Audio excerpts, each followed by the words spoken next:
Dear students, welcome you all. In this video, I am explaining about 5 marks questions in the chapter number 4.2, that is the Roman civilization. 5 marks questions of Roman civilization will be explained in this video. Please like, share and subscribe our channel for getting more notifications. In this chapter, total 8 5 marks questions are there. Therefore, in part 2, I will explain about 10 marks questions. So, here, answer in 15 to 20 sentences. Each carries 5 marks. So, 15 to 20 sentences. Question number 1. Explain briefly the Roman wars with Carthage. Explain briefly the Roman wars with Carthage. Introduction. The struggle for the supremacy over the Western Mediterranean region. The struggle for the supremacy over the Western Mediterranean region led to Punic or Carthaginian wars. The Carthaginian wars are also called as Punic wars. So the Carthaginian wars between Rome and Carthaginians. Punic wars or Carthaginian wars. Total 3 Punic wars took place. First one, First Punic War. First Punic War. The First Punic War was basically a naval war in which Rome emerged triumphant. So in the first war, Rome got victory. Second Punic War. In the Second Punic War, Carthage or Carthaginians were led by a brilliant general called Hannibal. Hannibal was the brilliant general of Carthaginians. He led the Carthaginians. Hannibal scored brilliant victories but could not capture Rome. The Romans adopted a sort of guerrilla and delay tactics. Finally, Carthaginians were decisively beaten. So in the Second Punic War, in the last stage, Carthaginians were decisively beaten. In Third Punic War, this is the final war between Carthaginians and Romans. In the Third Punic War, Rome invaded Carthaginians and totally destroyed them. So the Carthaginians were completely defeated and they were destroyed by Romans. Rome became the undisputed master of the Mediterranean region. Rome became the undisputed master of the Mediterranean. So these are the explanations relating to Punic Wars. Second one, question number 2. Write a short note on Julius Caesar. Write a short note on Julius Caesar. Introduction. Julius Caesar was a great general, a dictator, reformer, and the symbol of ancient Rome. Julius Caesar was a great general, dictator, reformer, and the symbol of ancient Rome. He was bold and powerful. Julius Caesar was bold and powerful. He was a member of the first triumvirate. Along with Pompey and Crassus. 3 members of the triumvirate were Pompey, Crassus, and Julius Caesar. He got victory in many battles in Gaul and Britain. Gaul means modern Germany and Britain. Then he advanced towards east and defeats his opponents in Asia Minor. In this occasion, he sent his famous message to the Senate. His famous message to the Roman Senate, Vini, Vidi, Vici, means I came, I saw, and I conquered. Pompey looked upon Caesar's progress with suspicion and envy. Caesar reached Rome and defeated Pompey at Pharsalus. In the Battle of Pharsalus, Pompey was defeated by Caesar. He further chased Pompey to Egypt. And killed. Later, Caesar became dictator of Rome. But he was murdered in 44 BCE. By liberators headed by Brutus. Caesar brought about many changes in Roman administration.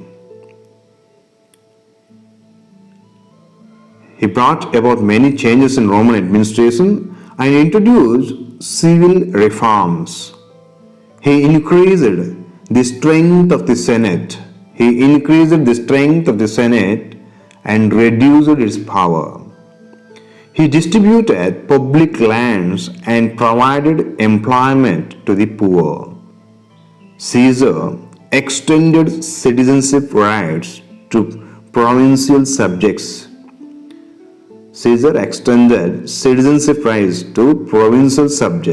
And organized Italian towns on the model of Rome. So, the Italian towns were redeveloped in Roman model.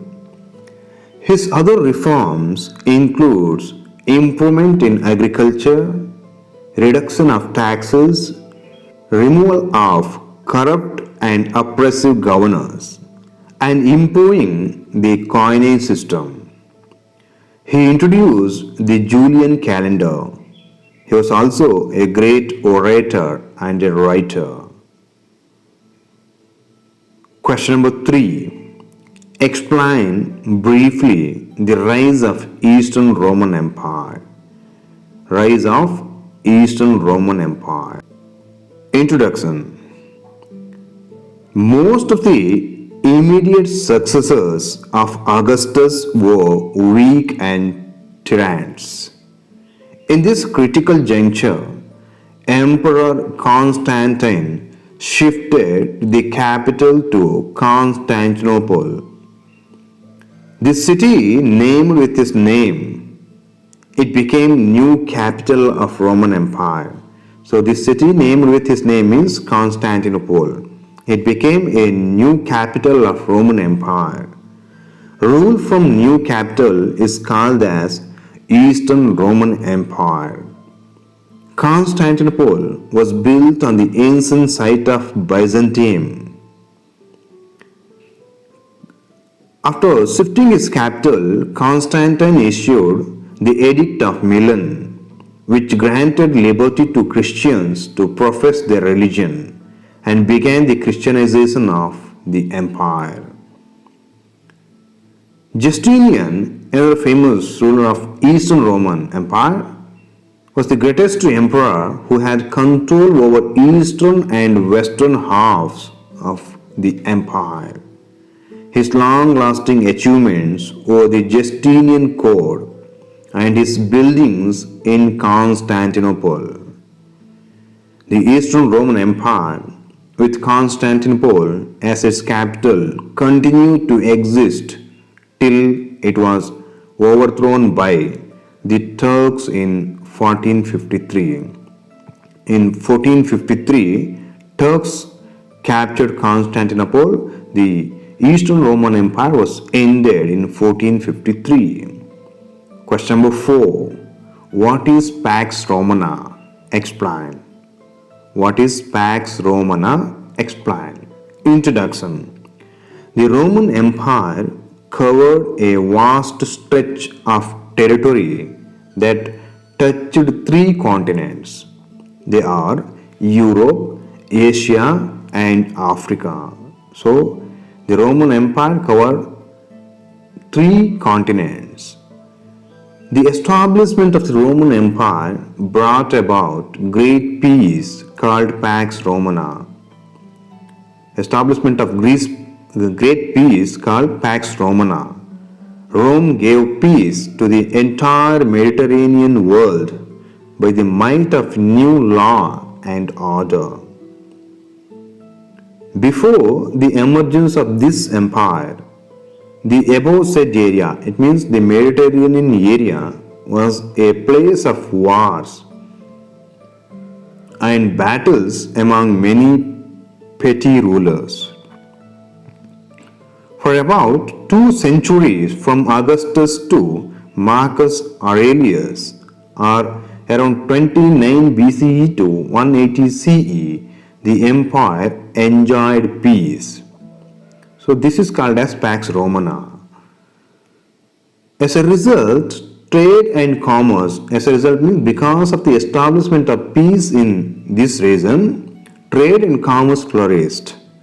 People began to lead a prosperous life because of peace and prosperity.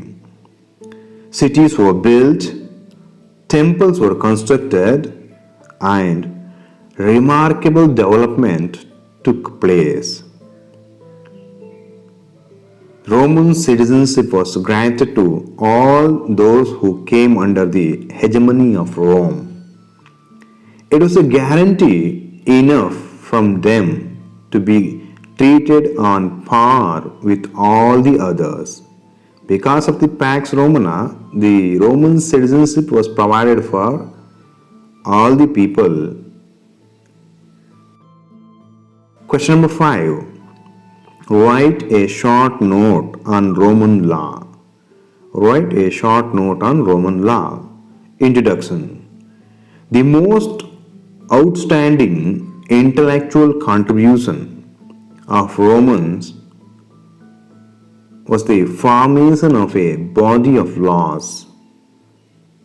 Formation of a body of laws. Their laws have made profound impact on almost all the civilized nations of the world today. So, the Roman laws are profound impact on almost all the civilized nations of the world today.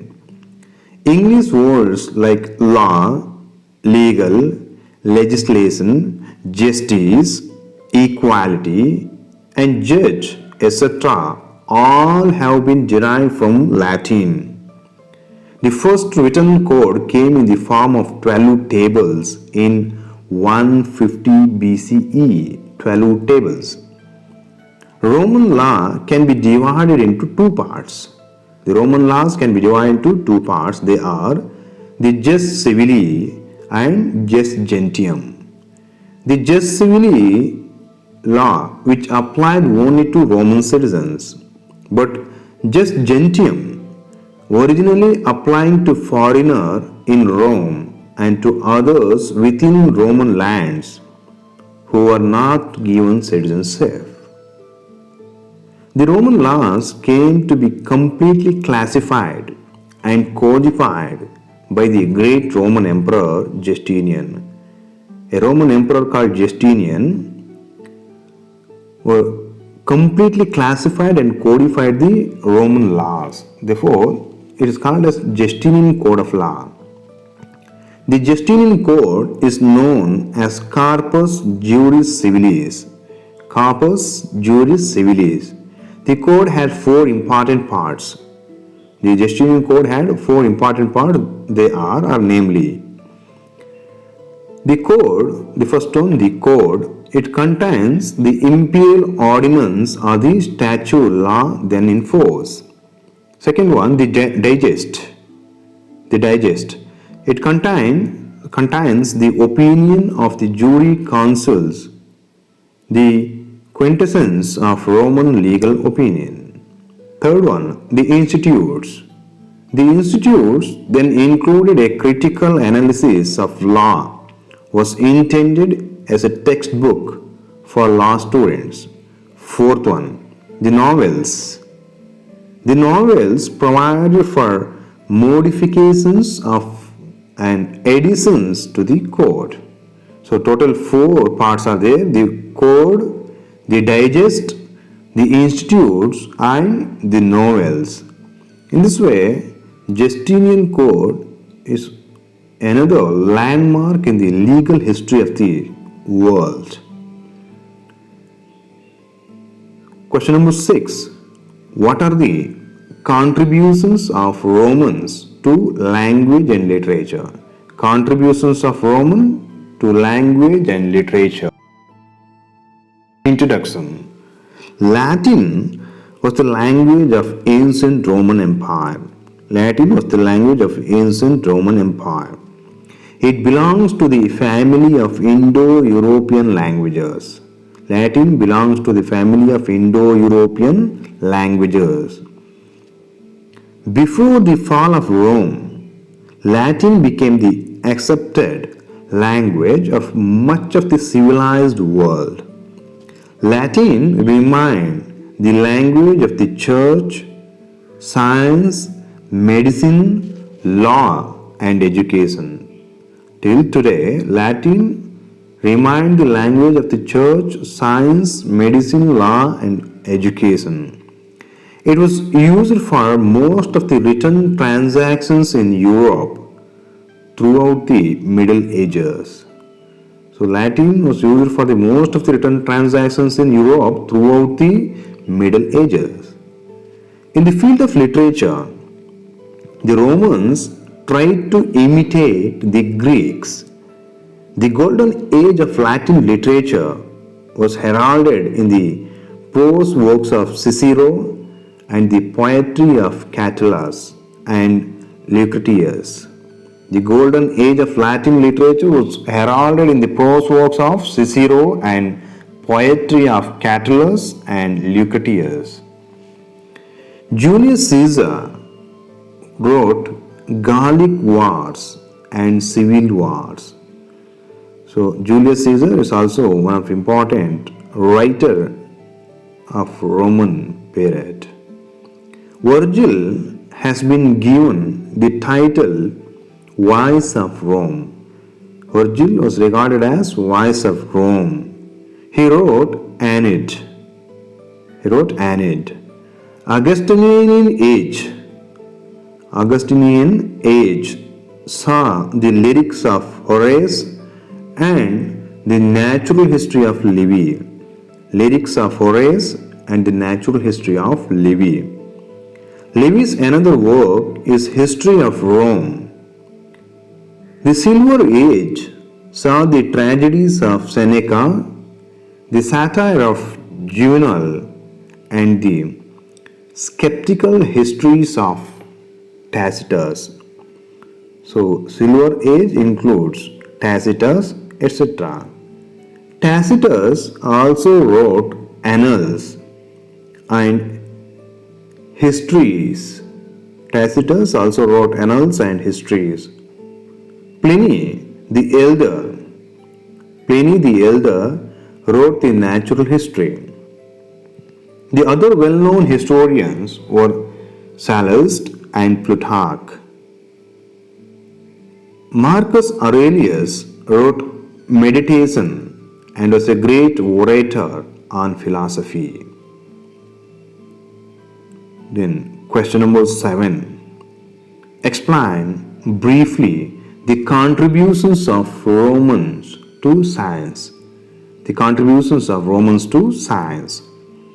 Introduction. Roman contributions in science were limited. Most of the conclusions reached by Roman scientists were philosophical and not the result of careful experimentations. So the Roman science not the result of careful experimentations. It means they are philosophical based explanations. They were the first to provide free medicine to poor patients. They were the first to provide free medicine to poor patients. They maintained personal cleanliness, and for this purpose they built baths or bathrooms. They constructed hospitals and patients were treated by qualified physicians. They constructed many hospitals and the patients were treated by qualified physicians. The ancient Romans used numerals for commercial mathematics. The greatest physician was Galen. He wrote on human anatomy and physiology. Galen was the greatest physician, wrote on human anatomy and physiology. The knowledge of human anatomy enabled them to conduct operations and to remove goiters and tonsils. Operations were conducted to remove goiters and tonsils. Galen was one of the first to discover the circulation of blood. The natural history of Pliny is a large compendium of all known sciences. The natural history book written by Pliny, it's a large compendium of all known sciences. Areticus was the first to describe diabetes and diphtheria. The diseases like diabetes and diphtheria were described by Areticus. Roman numerals like first to 10, that is I, X or L, M, C, etc. are still used today. The Roman numerals are still used today. Question number 8. What are the contributions of ancient Romans to art and architecture? The contributions of ancient Romans to the field of art and architecture. Introduction. The Romans were stupendous builders. Temples, theaters, fine public buildings, baths, and homes were built in large number. The Romans were stupendous builders. Temples, theaters, fine public buildings, baths, and homes were built in large number. Pompey's theatre was a magnificent structure. Augustus erected the imperial palace on the Palatine. So he erected the imperial palace on the Palatine.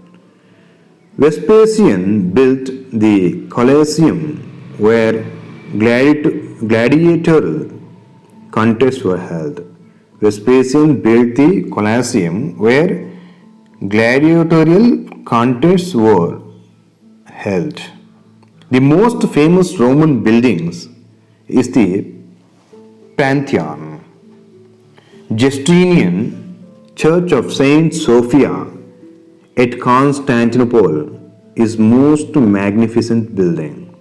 Justinian built a church called Saint Sophia at Constantinople is most magnificent building.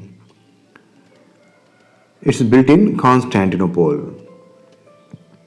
Amphitheater of Rome was built by Vespasian.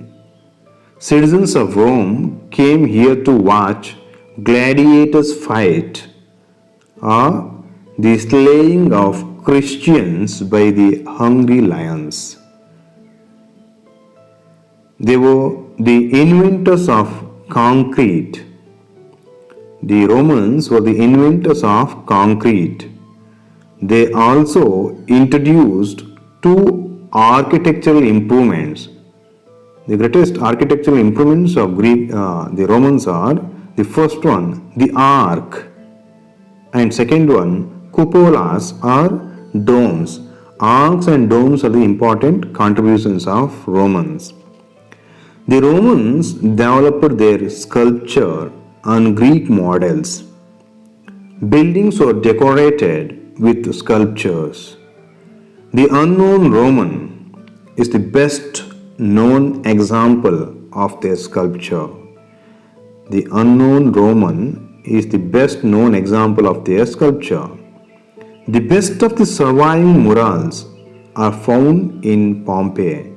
Relating to the painting, the best of the surviving murals or mural painting are found in Pompeii. So, dear students, here I stop my explanations on 5 marks questions with answers relating to chapter number 4.2. Dear students, don't forget to subscribe our channel for getting more notifications. In the next video, I will explain about 10 marks questions with answers relating to the Roman civilization. Thank you.